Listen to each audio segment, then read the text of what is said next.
Kumar is two people in one. One is the one you know, the very outgoing, the very friendly, the very talkative, who has verbal diarrhea. The other one is somebody who's totally opposite, extremely shy, embarrassed very fast, and likes to live in a shell, away from everybody and everything. Just a small town girl, living in a lonely world. She took the midnight train going anywhere. A typical day in my life is completely upside down. I sleep by day, work by night, work by night, sleep by day. It's kind of crazy. I almost work 18 hours a day. My body clock wakes me up at 5 o'clock every morning. I'm cursed with that because I take my daughter to school. So even on school vacation time, I'm up at 5 o'clock in the morning. And I'm an insomniac, so I sleep in the toilet. I fall asleep in the toilet. It's completely chaotic. My best childhood memory was, I think when I was small, the first time I saw an apple. I had never seen one. I was about 10 years old, heard of these things. And when a neighbor gave me an apple, I thought, oh my God, this is what Adam and Eve had in the Bible, which I learned in Sunday school. And here I'm having one in my hand for the first time. I did not have. I had then, and I was so surprised. It was like, wow. The happiest moment of my life, I had two, when my two children born, when my two kids were born. Rahul, my son, and Anantkali, my daughter. He came in the morning on April 14th morning at the Nonagate. It was a natural birth, and with the firecrackers and all the rabang, here was Rahul coming out in the world. Nangi was different. Nangi was Caesar, so we knew, and so this I can't express how happy I was when the two kids were born.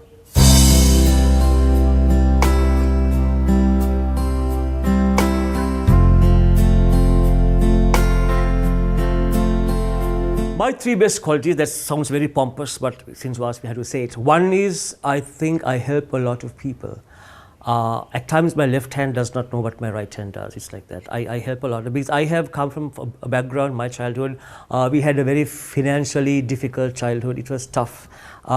Money was hard to get. So I know what it is not to have. It is horrible, especially when you're middle class.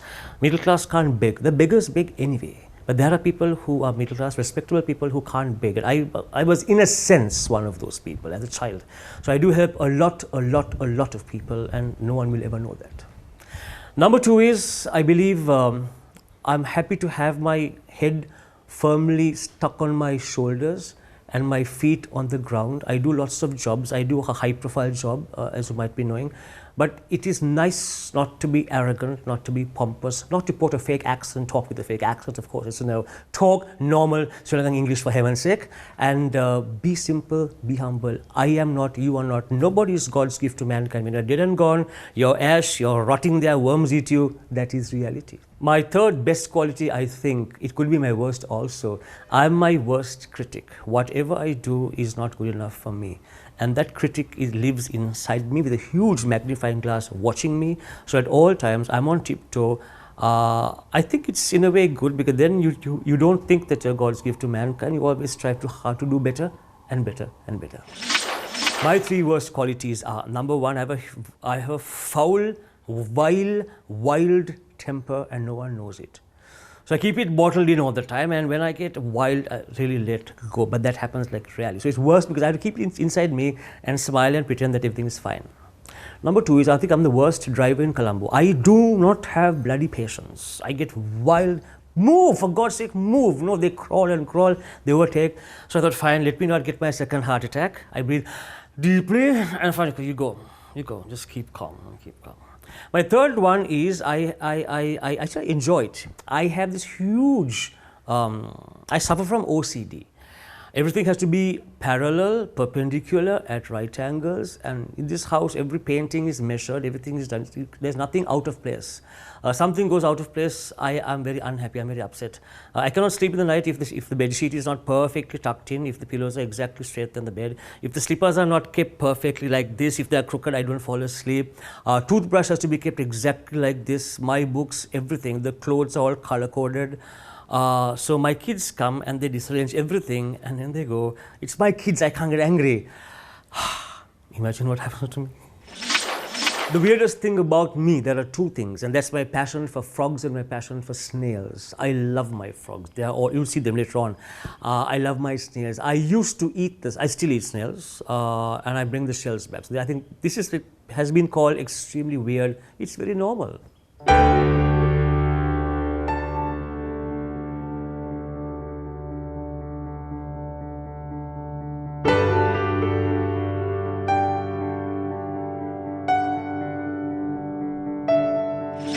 How would I want to be remembered? No, I do not want to be remembered. As we come, we play a role, we are gone. And when I've paid for my funeral, I've done my Pansakula, I've done my Matakavastre, all done, paid for, finished. So when I die, my ashes, lots of it will go into the river in Ambalangode, where I was, my father's village.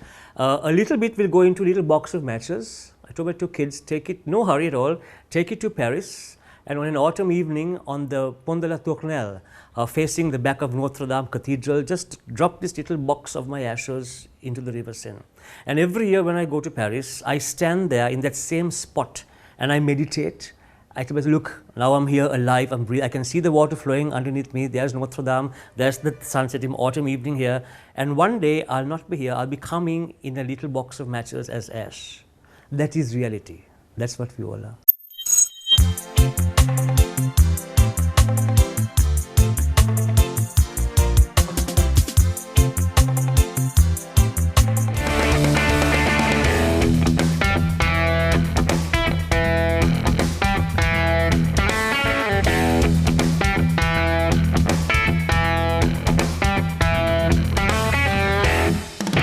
My three hobbies are, number one is my passion for frogs, grenouilles. I love them. They are a part of my life.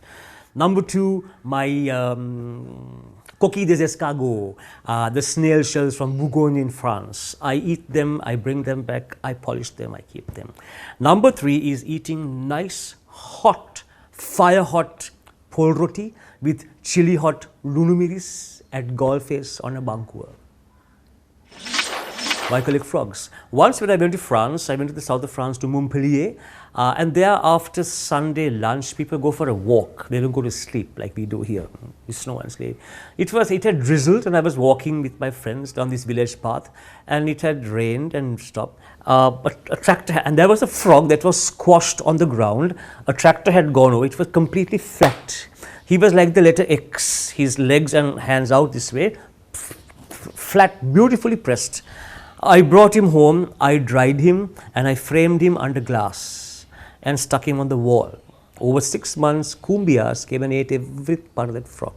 That's fine, and that's when I began this frog collection. It's amazing. I told my friends, I don't want anything. I have basic stuff in life. I'm not very ambitious.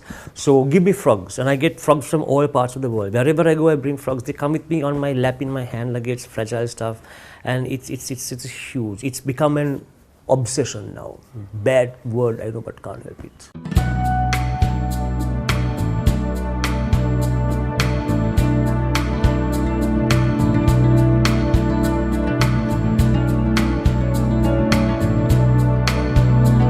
These two frogs were a gift from Johan and Jayanti when they first went up Everest in 2016. I was part of a team, their media team in Colombo, and they were looking for gifts for us, and they thought, what could they get me? Nothing but a frog. So they came down to the Kathmandu Bazaar and they got this frog. This is actually a coat hanger. You have to screw the nails on the wall. So what I thought was fine, why not a coat hanger? I did it upside down, it becomes a gasgemba, and the gasgemba fits perfectly on my Angkat tour. That is Johan and this is Jayanti. So they are in my house upside down. Then, this is what I call the Frog Lady. It's a painting done by my friend Priya Gudatilaka, who is a double amputee, extremely talented artist.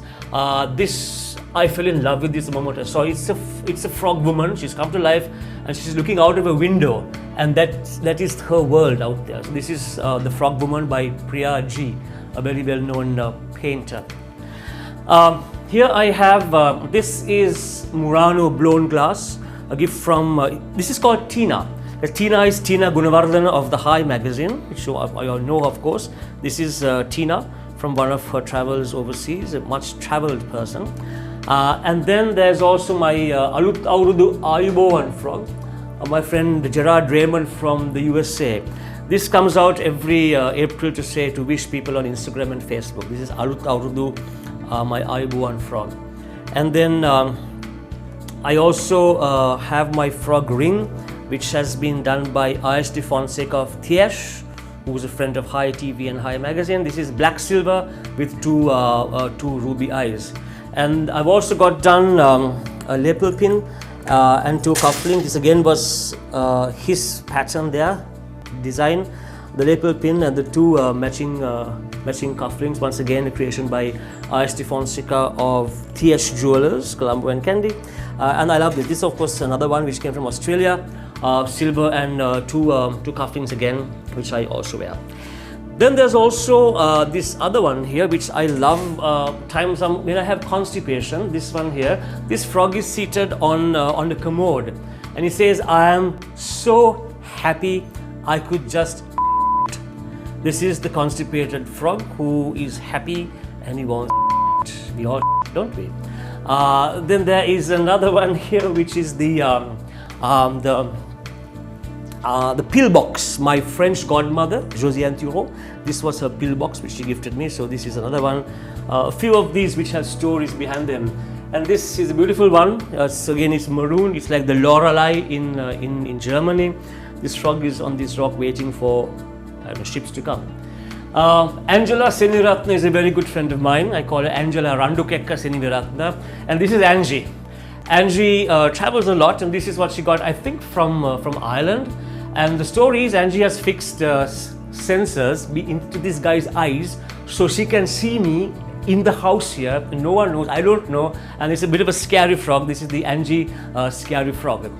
And then there's also, it's amazing what you can do with frogs. There's another one here, which is my Hadunkuru frog. This one here, a gift from Elmer Francis, also a mountaineer.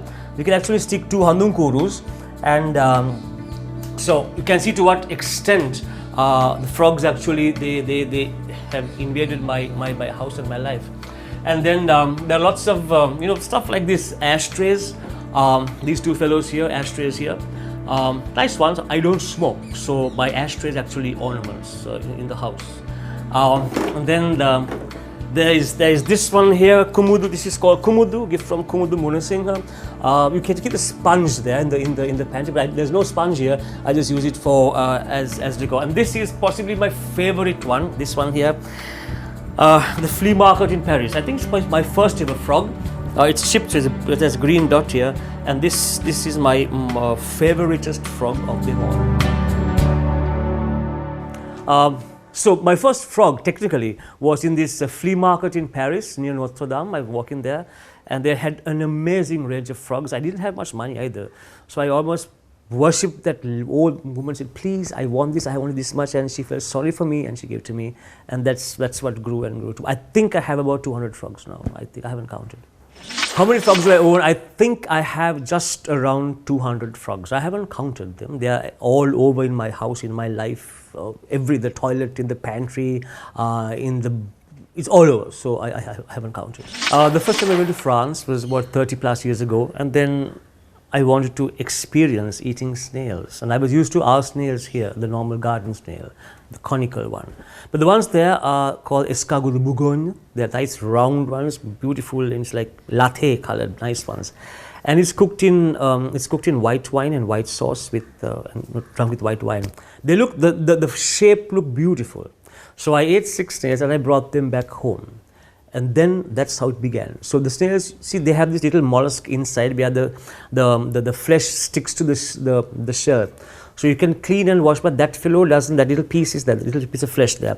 I brought them back, put them on the balcony with a food cover. All the ants came and cleaned the entire. You can't go into the shell. Cleaned the whole thing. Came out, waxed, polished, and they're like, wow. They follow each other on the window, 'cause they got nowhere to go. That's the one I want you to know. I'm starting with the man in the mirror. I'm asking him to change his ways. So these guys have got to be polished regularly, otherwise the shells tend to disintegrate. Now this one here, this is the beautiful color, as I told you. It has to be first cleaned very well, and then I take transparent shoe polish, and just rub it like this. You do this, you give it a good, nice, thick coat. This sounds like a cookery demonstration. Do a thick coat of polish like this. It has got to, the shell is porous as well, and the shell has got to absorb the polish.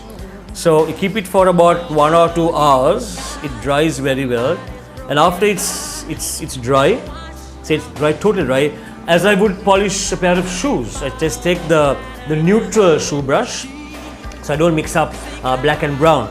Neutral here, and you just polish this very well like this, and see the color changes. Now this is what I mean. I spoke of the shades of the latte color, the burgundy, the shades of brown and the maroon.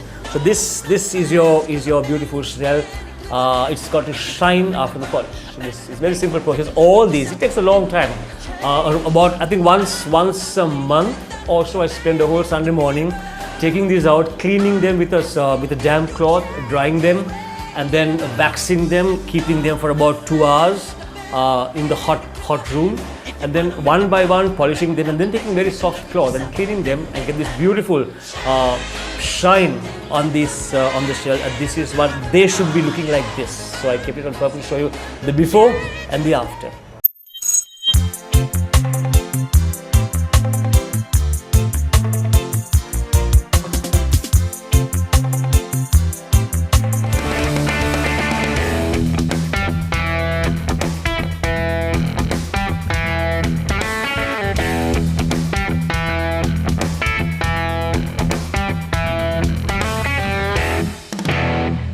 Golf face goes back to my childhood. Kite flying in August. As a child, I used to go from Bellavate, the basket down, fly this kaka kite or the snake kite or the peacock kite. And it was ice cream. It was a very simple golf face, not the one you have today. I'm talking of 40, 45 years ago. That was the old golf face. So that was nice memories. Then many years later, about say 20 odd years ago, my son Rahul was born. And he never ate. It was a nightmare feeding him food. We used to light Nila and those Catherine wheels to distract him and feed him. So every Sunday we used to cook this, his mother cooked this rice, white rice, toramalu white and potato white. Make 15 balls, mix it up, balls in a box. We go to golf face. And there's this Nondi white pony. You get ponies, you used to get ponies. So there's Rahul on the pony. He was about, I don't know, 5, 6 years old, even smaller than that, 4 years old. And one mouthful, pony does 1 round. Second mouthful, second round. Now Rahul being a child, I couldn't let him go alone. So there I was running behind this Nondi pony 15 times. So 1 ball of rice, 1 round. I had to run 15 times till he ate 15 balls of rice. That was my second memory of golf face. The most recent one was just last week. There was a friend of mine who was a batchmate at university who's back after 25 years on vacation. She is a burger girl. She looks an European, lives in Canada. So I thought, look, let me show her golf face. We walked from the Galadari to the golf face hotel to have pims on the terrace there. And she looks foreign. So we are old friends. We were like arm in arm, enjoying the sunset and all that stuff. And there was some guys who knew who I was. They said, my Machang ara mewa tiang innone balapanko. Favorite place to eat at golf face? Well, not quite Nana's. I think it's overrated, and they rush you out fast. There's an akka from Slave Island who has got a little polroti kade, and she makes the best polroti with kata sambal, and that's where I always go. It's fabulous. So from Kohuala and my kingdom of the frogs and my snails, we come to golf face. There's lots of exciting things happening here. Apparently, I'm told that the polroti happens only in the morning, so we'll be going to enjoy and experience the gastronomic deliciousness of all those fabulous isowades. Golf face green, the iconic golf face hotel on one side, and there's Kingsbury on the other side, and of course huge traffic here also because there's a lot of people coming and going. But certainly, it's a nice experience. If you can bear the sweat and the dust and the crowds, it's certainly well worth a visit, even to walk early morning or late at night. The Golf Green is always a nice place to be, a very active, interactive place with lots of people, dogs, vagrants, beggars, garbage bins and everything there. This is what the beauty of the golf. And of course the sea spray, the sea air, which would do good for one's lungs, I believe, this through all the pollution that we have in Colombo. This is, of course, what the Golf Green is. Right up! Catch you soon!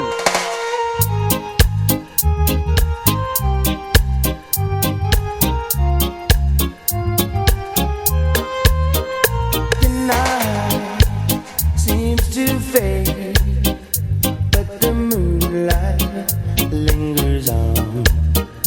There are wonders for everyone.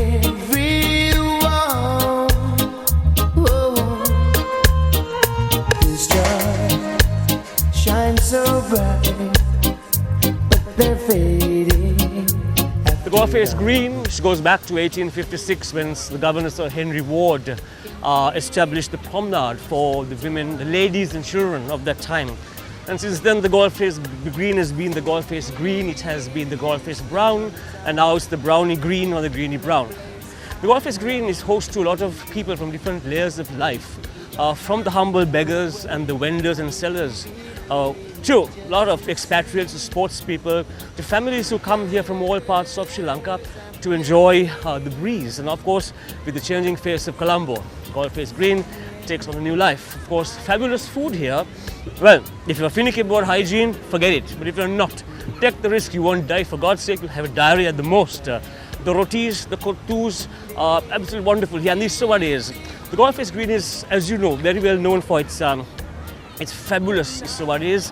The dirtier, the stinkier, the sweatier they are, the tastier they are. You've got to be experimentalist to enjoy the food here. In Kingston Town, Sawades have been here since time immemorial. It goes back to my childhood. And I'm talking for something like about 50 years ago. And these, not the same men obviously, but this was always there. It was smaller, it was much cheaper. I think in Sawade was about 25 cents or 50 cents at the most. But now it's 3 for 100. That makes it 33 rupees one Isawade. So everybody has Isawade here. And the latest ones are the little the crabs, the crab buddies. You get the baby crabs, also big ones. And certainly if you do come, anybody watching this overseas, you come to Colombo, you have to come here. Throw caution to the wind, throw your diarrhea to the wind, and just enjoy this Isawade. It's really, really wonderful. surely I would need a queen and a palace and everything, yeah. And now I am king. Any hobbies I'd like to try? Yes, cactus. But I don't have the patience. I tried. They are tough plants, but they need also meticulous attention. The watering, the sun, the shade, all that. And I do not have the time. So I love cacti. I love them. But I don't have the time. I get annoyed. I get irritated. So why screw up my life? I just stick to my pole roti and my frogs and my snails. So that's about parts of the Kumar Silva you might not have known, although you thought you might have known. The totally eccentric, schizophrenic freak that I am, and of course I enjoy it. There's a time for love and a time for healing. You can't go back.